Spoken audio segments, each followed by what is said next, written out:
반갑습니다, 여러분. 평안하십니까? 2월 25일 금요일입니다. 삶의 현장에서 우리가 함께 나누는 오늘 하루 말씀은 마가복음 13장 1절에서 13절입니다. 예수께서 성전에서 나가실 때에 제자 중 하나가 이르되 선생님이여 보소서, 이 돌들이 어떠하며 이 건물들이 어떠하니까?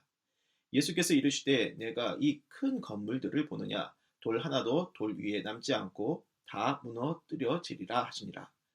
예수께서 감람산에서 성전을 마주 대하여 앉으셨을 때에 베드로와 야고보와 요한과 안드레가 조용히 묻되 우리에게 이르소서, 어느 때에 이런 일이 있겠사오며 이 모든 일이 이루어지려 할 때에 무슨 징조가 있사오리까? 예수께서 이르시되 너희가 사람의 미혹을 받지 않도록 주의하라.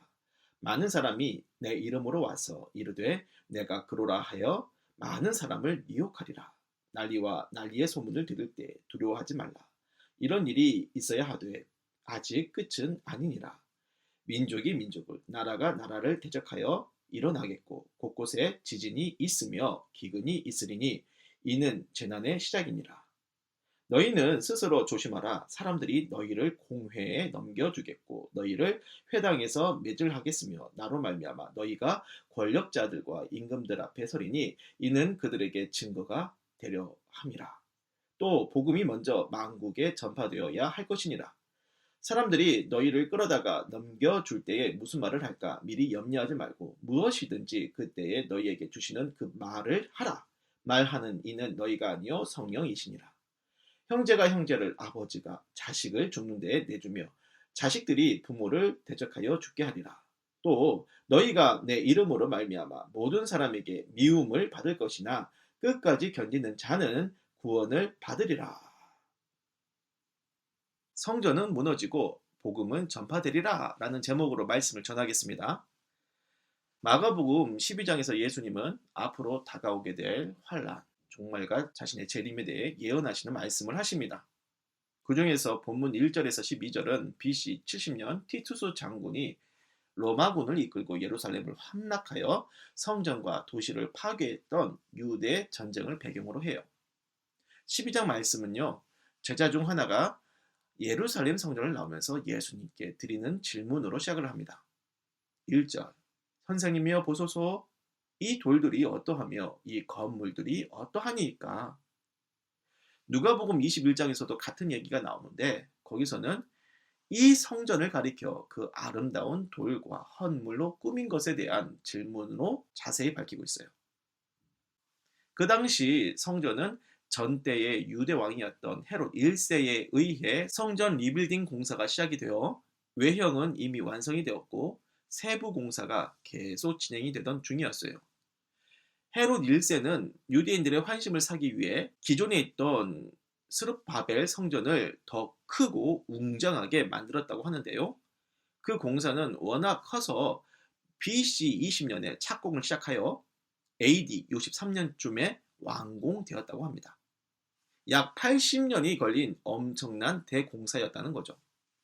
그렇게 80년이나 공을 들여 성전을 재건축했습니다. 하지만 완공된 지 고작 7년 만에 로마군에 의해 완전히 파괴가 되어버리는 거죠. 예수님이 계셨던 당시에는 그 성전의 웅장했던 모습이 그대로 있었던 때였고, 그래서 제자는 그 성전의 화려함에 마음이 감동되어 질문을 드리는 겁니다.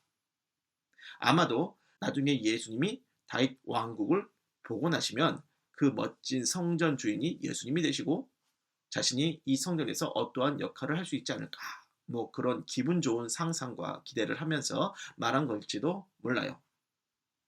그런데 예수님은 전혀 예상치 못한 충격적인 대답을 하시는데요. 네가 이 큰 건물들을 보느냐? 돌 하나도 돌 위에 남지 않고 다 무너뜨려지리라. 성전의 파괴에 대한 말씀이죠. 예수님은 이 성전이 티투스 장군에 의해 완전히 없어지게 될 모습을 생생하게 예견하시면서 말씀을 하시는 겁니다. 그러자 베드로, 야고보, 요한, 안드레가 질문을 해요. 그런 일이 언제 일어나고 모든 일이 이루어지려 할 때에 무슨 징조가 있겠습니까? 그래서 예수님이 대답하십니다. 많은 사람들이 내 이름으로 와서 내가 그리스도라 하여 미혹을 할 것이고 난리가 벌어지고 별의별 소문으로 흉흉할 것이라. 나라 민족 간에 전쟁이 일어나고 곳곳에 기근과 지진이 동반되는 재난이 시작이 될 거야. 그런 상황에서 예수 믿는 너희들은 공회에 잡혀 고문을 당하고 권력자들과 임금들 앞에 서서 복음을 드러내는 증거가 될 거야. 가족지간에 원수되는 일이 일어나고 특히나 복음을 전하는 너희들은 사람들에게 미움을 많이 받게 될 거지만 끝까지 견뎌서 구원을 받게 될 거야. 그러니까 다시 요약을 하면요. 앞으로는 예루살렘 성전이 무너지고 재난과 환란, 고난과 핍박 속에서 만국으로 복음이 전파될 거라고 하시는 겁니다. 이것이 그 당시 말세 시대 그리스도인들에게 주신 다가올 미래에 대한 예언이고 그 예언은 그대로 실현이 되어 역사적인 증거가 되었어요. 실제로 예수님의 죽음과 부활 승천 이후에 어떻게 되었습니까? 예루살렘에 성령이 강림하셔서 첫 교회가 세워지고 야고보와 스데반의 순교를 동반한 거센 정치적인 박해가 일어나죠. 그렇게 해서 예루살렘 교회가 흩어지고 복음 전파가 확장이 됩니다. 사도 바울은 공회에 잡혀서 유대 권력자들을 만나 복음을 전하고 로마 시민권을 이용해서 바다를 건너가 로마로 압송이 되죠. 정황상 로마 황제 앞에서도 복음을 전했을 거예요. 그리고 BC 70년에는 로마에 의해 예루살렘이 함락되어 성전과 함께 파괴가 되지요. 그렇습니다.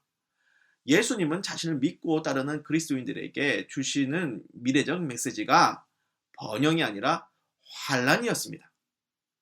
거기서 요구되는 믿음이 뭡니까? 인내의 믿음입니다. 13절입니다. 끝까지 견디는 자는 구원을 받으리라. 여러분, 세상을 복음으로 변화시켰던 초대교회 신자들의 믿음이 어떤 믿음이었나요?